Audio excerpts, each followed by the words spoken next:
Olá, sou Débora Fontes. Estou aqui para lhe tirar mais dúvidas sobre a psicopedagogia.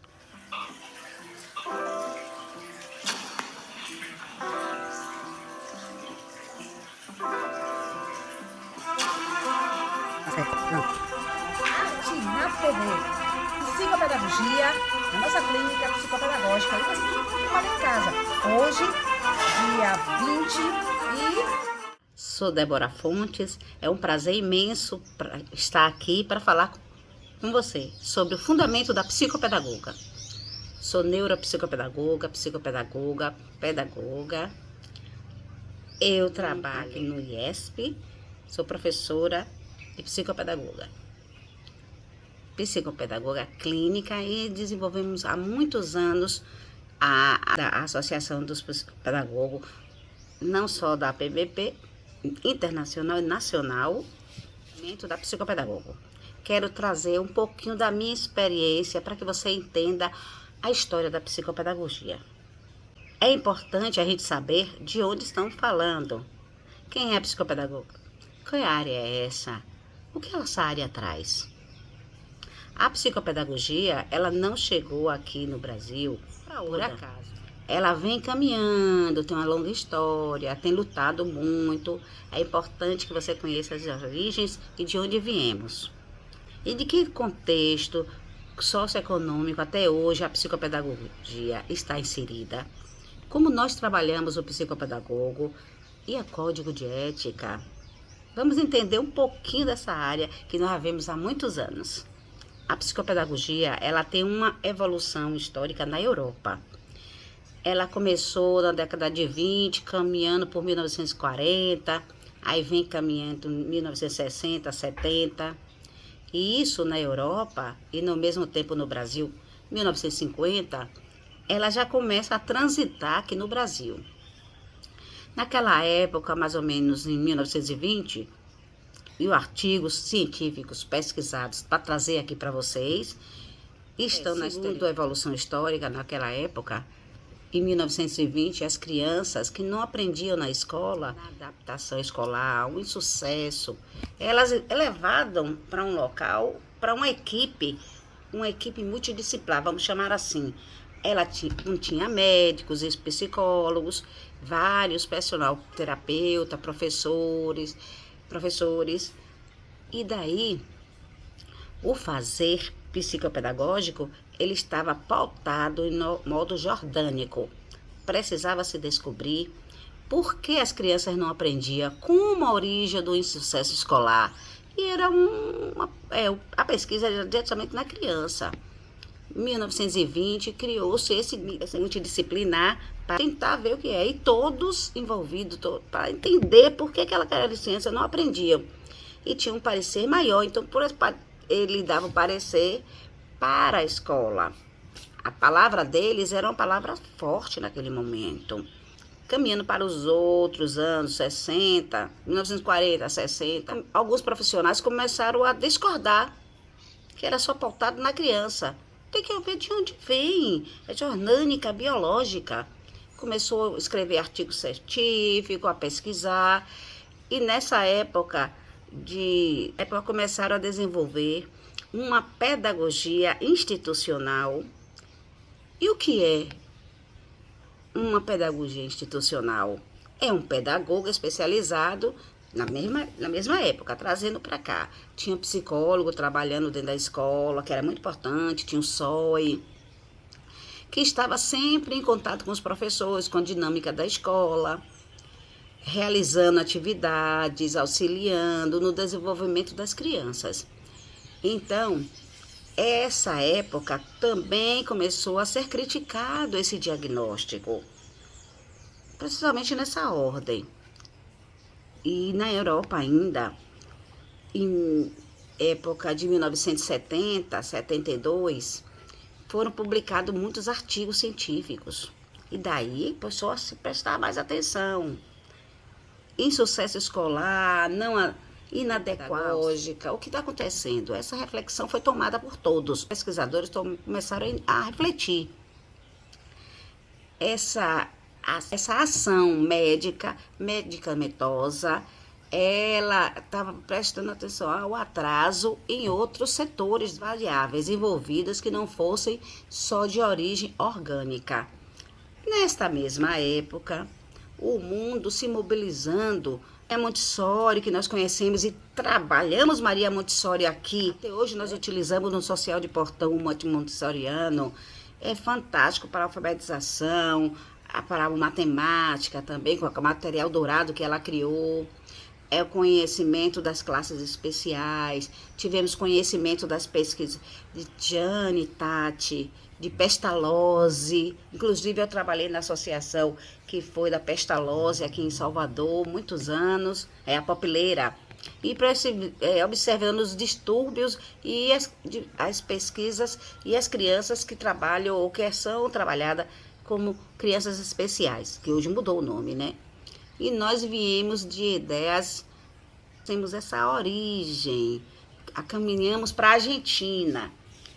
Na Argentina tivemos as nossas fontes pedagógicas, psicopedagógicas, dentro da psicanálise, de uma teoria psicanalítica. Jorge Visca, que é o nosso maior mentor, ele foi um grande psicólogo, pesquisador, ele criou a epistemologia na psicanálise, são estudos na cognição e baseado em Jean Piaget, por motivos biológicos. Epistemologia convergente, a teoria de Jorge Visca, que é o nosso mestre. Eu falo muito de Jorge Visca aqui, neste livro. Fundou os centros comunitários em Curitiba, lá no sul, onde começou a psicopedagogia, fundamentada na Argentina também, que vieram para cá, para o Brasil, e eu fui uma das primeiras até essas aulas, viu? Universidade Uni-América. E aí, caminhando pela essa linha histórica no Brasil, os conhecimentos de Sara Paim, as pesquisas de Alice Fernandes, que é argentina, Jorge Visca, vem trazendo contribuições para pesquisadores brasileiros. Algumas universidades, ela mostra a PUC de São Paulo, ela mostra a Povovic Moraes, começaram um trabalho com a psicopedagogia e uma clínica psicológica. Começaram a se interar por teses de doutorado, resenhas, começaram a escrever na década de 70 e publicaram muitos livros e começaram os cursos de especialização em São Paulo, as pós-graduação em psicopedagogia. Aí na década de 80, eu também na época de 80, o estadual de São Paulo, né, a associação, e todo mundo começou pedagogos começaram a se observar essa área. E ela passou em todos os estados do Brasil, aqui na Bahia também. E ela foi se propagando pelo meio da ciência e da pesquisa. Nunca foi achismo, foi pesquisa. Professores renomados, universitários, por meio de toda a linha teórica que a gente vem trazendo até aqui. Aqui no Brasil, na década de 50, começaram os testes psicológicos. Passaram a ser entendidos com dificuldade decorrente de outras maneiras. E eram testes de papel. Eu lembro bem, nos meus 7 anos de idade, juntou uma equipe para fazer essa atividade comigo. E fiz tudo. Eu lembro até hoje, é tão marcante. Em 79 foi implantado alguns cursos, todos, Alicia Fernandes, Sara Paim, Jorge Visca, vários autores trabalhando. E na década de 80, olha como estamos caminhando bem, para muitos pesquisadores, muita gente atuando na área. Associação Brasileira de Psicopedagogia, eu me inscrevi, viu? Mas já 1900 e no final de 80. Nós fomos marcados por grandes publicações, as práticas argentinas, espanholas e francesas na área da psicopedagogia. Um grande nome que não pode faltar aqui é Alice Fernandes. Ela é muito importante na área da psicopedagogia. Ela aborda a dinâmica familiar dentro da psicanálise. Ela traz uma importância muito grande e é importante que vamos ler os livros dela. Os processos de aprendizagem do próprio terapeuta. O profissional precisa conhecer o seu próprio processo de conhecimento. Nós, como psicopedagogos, usando a aprendizagem de Sarah Paim, aprendemos e ensinamos. Somos aprendentes ensinantes. Sempre aprendendo e ensinando. No Brasil, a formação profissional é feita em curso de pós-graduação e graduação. Só instituição em ensino superior credenciada pelo MEC, FAC e outros. São banhadas por várias ciências. A psicopedagogia não é uma ciência, é uma atuação profissional. Ela tem fazer científico banhado em outras ciências como pedagogia, psicopedagogia, análise, neurociência, linguística, psicanálise e muitos outros, né? PNL e todas que são necessárias para que a psicopedagogia avance. Isso, a fonoaudiologia, hoje em dia as áreas do conhecimento interdisciplinar de forma maravilhosa e interdisciplinar com outros profissionais. Aqui, hoje nós temos o Código de Ética, não podemos deixar de falar que é muito importante para o psicopedagogo. Todas as profissões existe uma ética. Então não pode faltar na área da psicopedagogia um código de ética, não é verdade? Dos princípios da formação, que fala dos exercícios e atividades psicopedagógicas, os instrumentos que devem ser usados, os deveres da publicação profissional, tem os honorários. Vamos conversar um pouco sobre isso. Nós caminhamos com a linha teórica, passando pela Argentina, chegando ao Brasil. Hoje, desmembrar o Código de Ética. Como é que está fundamentado a psicopedagogia? Então, o que é a psicopedagogia? Ela não é uma ciência, mas ela é um campo de atuação na área de educação, na área da saúde. Ela se ocupa de um lugar de aprendizagem.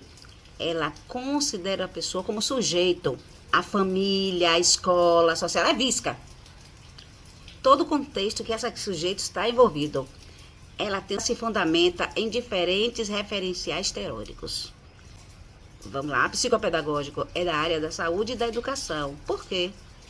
Hoje a psicopedagogia ela está com atuação dentro da área institucional, dentro da área da educação, nas escolas e nas empresas, e também nos hospitais, na parte hospitalar. Psicopedagogo atuando em hospitais, em grandes redes hospitalar. Precisa de um psicopedagogo para compreender a família. Ela é de natureza inter e transdisciplinar. Ela se utiliza de método, ela tem instrumentos próprios, ela tem recursos, ela utiliza todos os recursos que são cabíveis na área da intervenção que cabe a ela própria, a psicopedagoga. A psicopedagogia, ela também tem objetivos.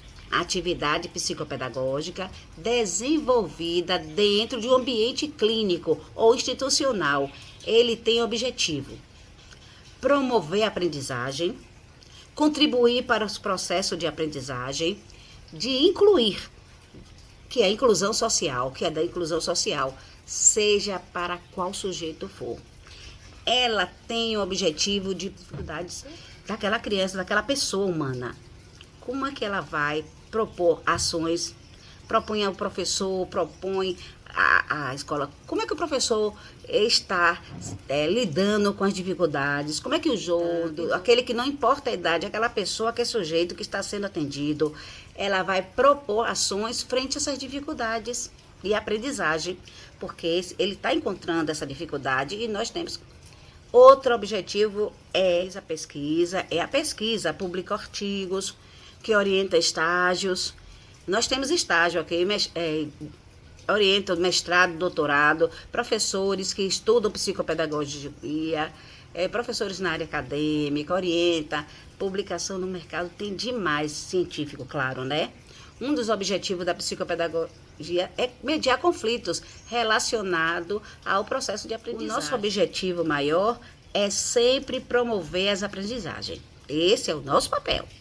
Quem é esse profissional e onde ele se forma? Em várias universidades, como eu já falei a vocês. A formação do psicopedagógico, ela se dá em cursos de graduação ou pós-graduação. A literatura nos mostra no Brasil, em algumas universidades tem EAD.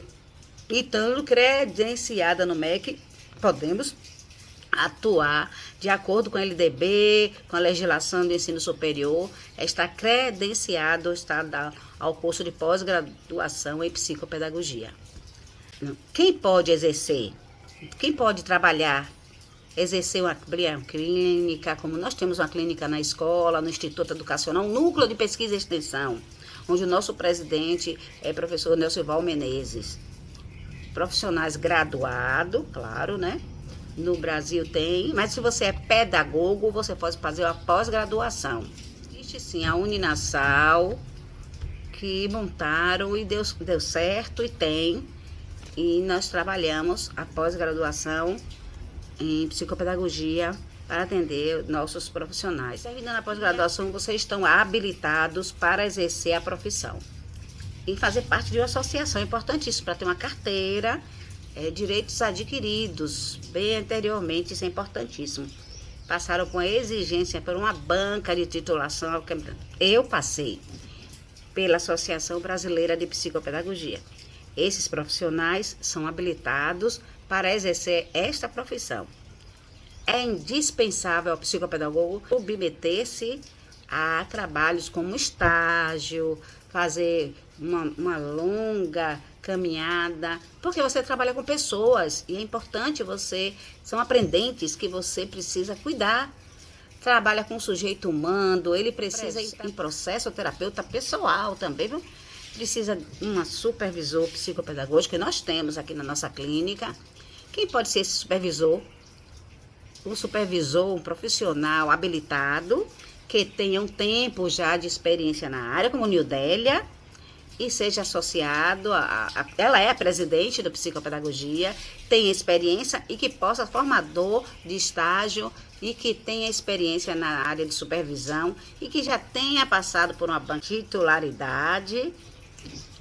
E é importante para passar por uma banca, porque tempo de experiência, ele precisa estar no processo terapêutico, ou escrever livros, ele precisa ali ter uma história dentro da psicopedagogia, e nós temos essa história dentro da psicopedagogia. Então, às vezes a pessoa tem um diploma, mas não serve para ser psicopedagogo, não se encaixa, ele só fez para poder adiantar o lado dele, eu conhecer, mas se ele quiser, ele retorna para ter uma bagagem, exatamente aqui, com nossos voluntários. Então, conhecer os casos e trabalhar, vai precisar de um supervisor para que ele possa aprender a trabalhar. Se não tiver o supervisor, não adianta. Se você faz uma pós-graduação, ela te dá um suporte teórico, ela te dá um suporte prático, mas não tão no dia a dia. Mas ele fazer psicopedagógico do dia a dia, as avaliações, as intervenções, psicopedagogo precisa ser pautada e ser orientada por um experiente e que saiba do código de ética. Por isso é importante a nossa aula de código de ética, viu, gente? Tem gente que se forma, faz a pós-graduação e fica com dúvidas. Aí pergunta, e agora eu me formei, o que é que eu vou fazer? Onde eu começar a atender? Eu quero começar a trabalhar, ter a minha clínica, até mesmo em minha casa, para estagiar primeiro.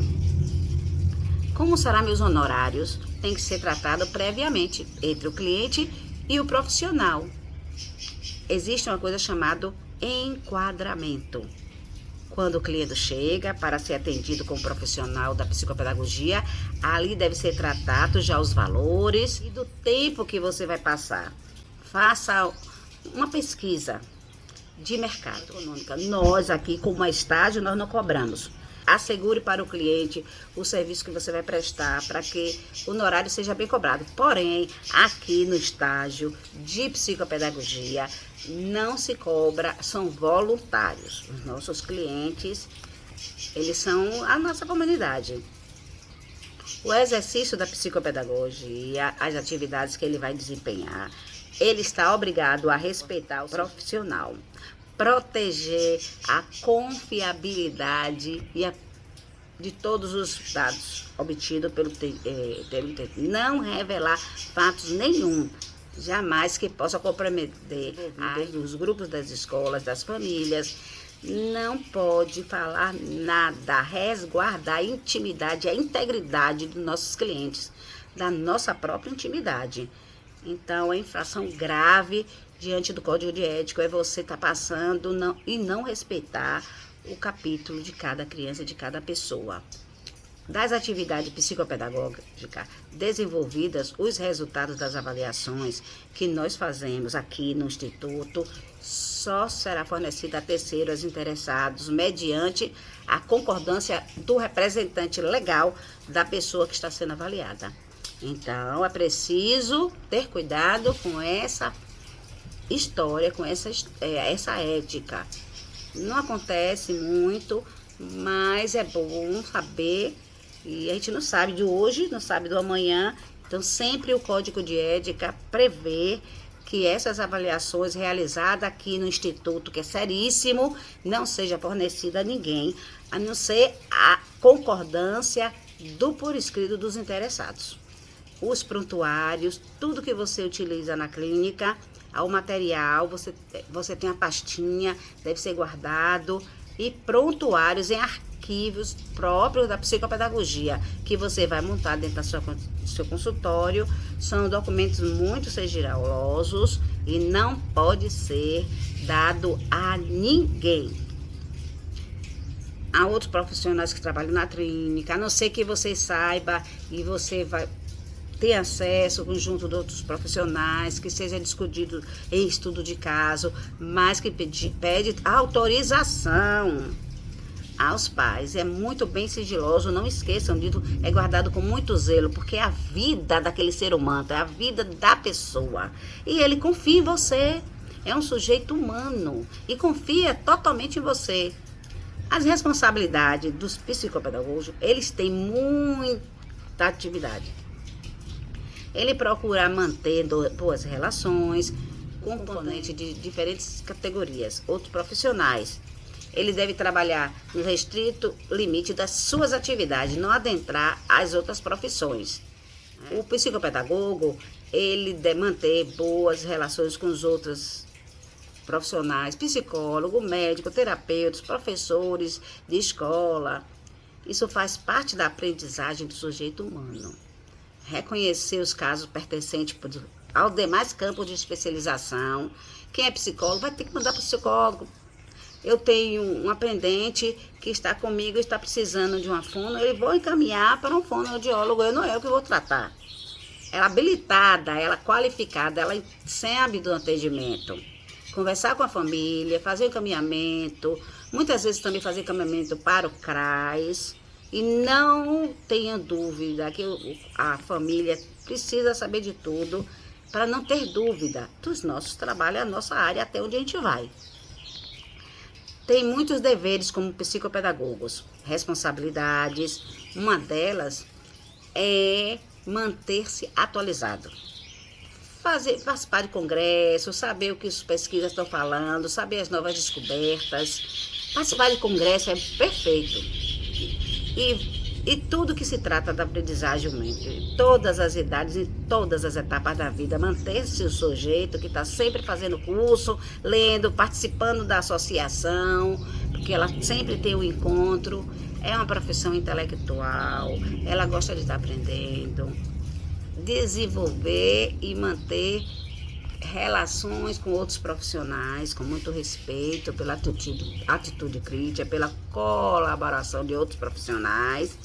Às vezes você não fecha o diagnóstico, mas você se junta com a sua equipe do Núcleo de Pesquisa e Extensão aqui do nosso Instituto, assumir as responsabilidades para as quais eu esteja preparada dentro dos parâmetros que são competência minha, que for competência nossa, nós assumiremos com muita responsabilidade. O que é competência da psicopedagogia é da minha demanda, eu não posso passar para outro profissional, é a minha, eu encaminho para outro profissional. Como psicopedagogo, zela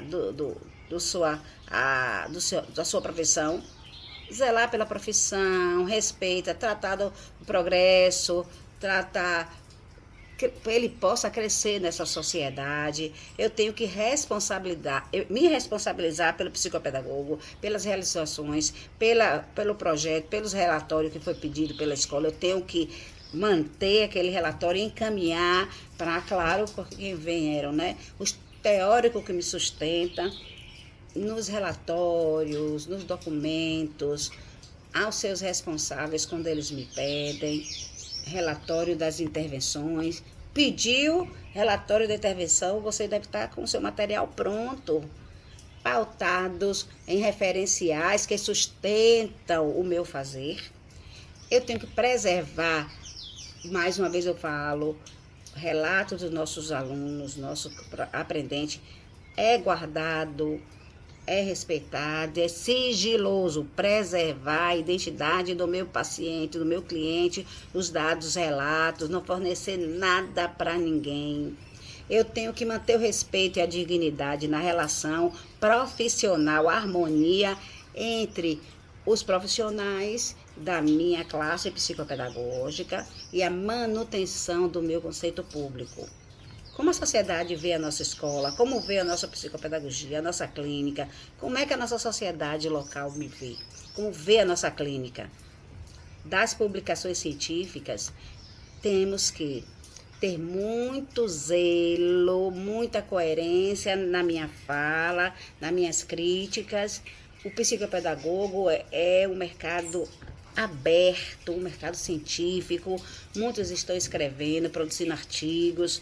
Isso engrandece a nossa área, isso traz o mais suporte profissional para nós. As discordâncias e críticas deverão ser dirigidas à matéria e não à pessoa humana, a autora. Eu tenho que tratar meu colega do professor com muito respeito, todos os alunos, todos que aqui chegam.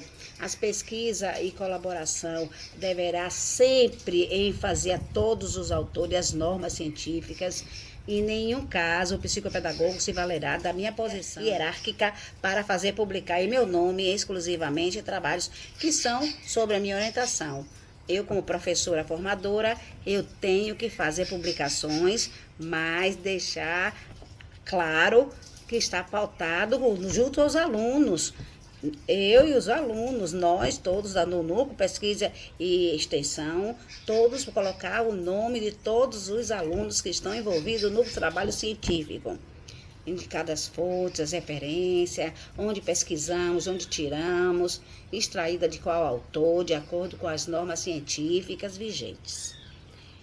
Outro cuidado que devemos ter como psicopedagogo é, ao promover publicamente a divulgação do serviço, deverá fazer com honestidade, muita honestidade. As redes sociais estão aí, mas nós trabalhamos aqui no colégio com os pais e falar sempre com, né, na hora de fazer a propaganda nas redes, não pode estar falando sobre publicações do seu trabalho. Pode sim, publique só o que você faz, seja correto nas suas publicações. É importantíssimo. Os honorários aí é quando deve-se considerar os parâmetros básicos. O local, a região, a natureza, sabem direitinho como é essa questão de honorários. Você procura a tabela, aí vai trabalhar em cima e de acordo ao local que você trabalha. Não podemos utilizar títulos acadêmicos que não possuem. Você tem que contar a sua vida. O psicopedagogo não é especialista na área, mas publica, porque é uma infração se você não tem habilitação para isso. Tem que ter habilidade para trabalhar, é seu certificado. Isso é importantíssimo. Então, quem é psicopedagogo, é só tomar o curso. Quer ser psicopedagogo? Estamos aqui abertos para vocês na Uninasal. Você pode trabalhar 100% EAD, fora outros cursos que tem pela internet, e não fazer falsos relatórios de nada. Fazer somente o que a verdade. A verdade é tudo na vida. Eu tenho que devolver o paciente para o profissional que tem especialidade naquilo. Então, você só pode caminhar se você tiver a certeza. Se você faz uma parte, acabou. Encaminhe para o seu colega o que você não sabe. Cada um tem a sua especialidade e aí você trabalha assim. Os documentos têm que ser bem guardados. Seu colega avaliou você e mais todos os seus, a equipe do Neuropsicopedagogia, todos podem assinar, porque vocês estão trabalhando juntos. Um respeita o outro, para que tudo dê certo, que progredir cada vez mais e conhecer e saber e seguir o código de ética. Isso é muito importante. Então, é isso, ficamos por aqui. Trabalhar com o sujeito humano é importantíssimo. Gratidão por me ouvir. Dá um like aí, para que a gente possa fazer mais vídeos como esse. Tchau!